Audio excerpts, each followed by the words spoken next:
Let's get started with this Texas chili. There's bold flavors that are going to warm you up on a cool day. Here are almost all of the ingredients. However, I do have one special secret ingredient I'm going to let you know about in just a second. Keep watching.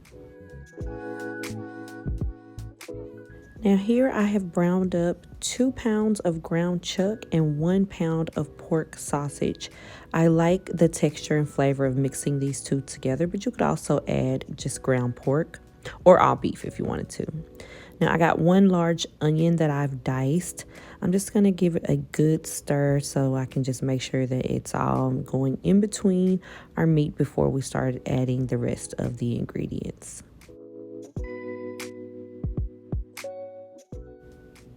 Now here I have 2 jalapenos that I have diced and seeded. Hey, it's Texas chili. We got to add some heat here. Along with 2 cloves of garlic. And I just want to get this well combined before adding the seeds in. Also being careful to move it around so that garlic does not burn at the bottom. I assured you of a secret ingredient, and here it is. 1 tablespoon of unsweetened cocoa powder. It adds a depth of flavor you just cannot get anywhere else. Now I have chili powder, and then I have ancho chili powder as well, along with smoked paprika, oregano, garlic powder, cumin, and coriander.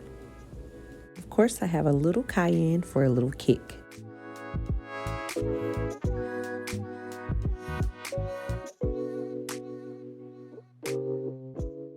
Now, I'm a Texas girl. A bowl of chili on a winter day is definitely comfort food for me. But what do you guys, what's your go-to comfort meal? Leave me a comment below. I want to try them all. Now we're going to get in our cans of tomato sauce. I have 2 8-ounce cans here along with a can of diced tomatoes. I like the texture of the diced tomatoes, and I also kind of like a chunkier chili. So it's going in.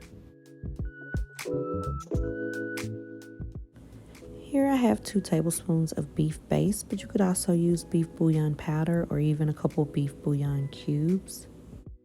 Now, after giving this a good mix, you may want to go ahead and test for seasoning at this point to see how much salt. It's definitely going to be for your liking, but I would test it at this point and add what you need to. Now going in, I'm just adding 1 cup of water.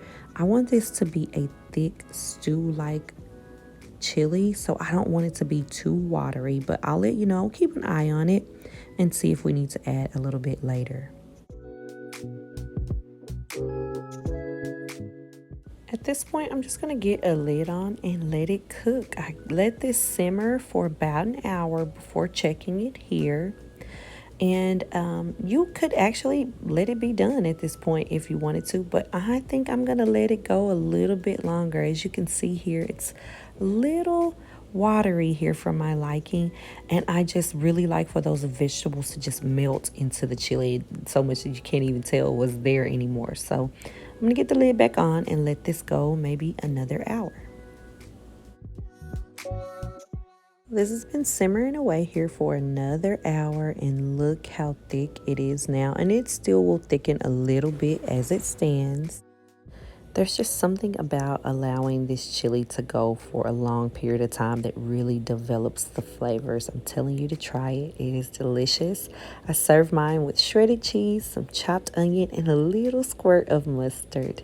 Thank you so much for joining me in the kitchen today. Be sure to like this video, and I will see you next time.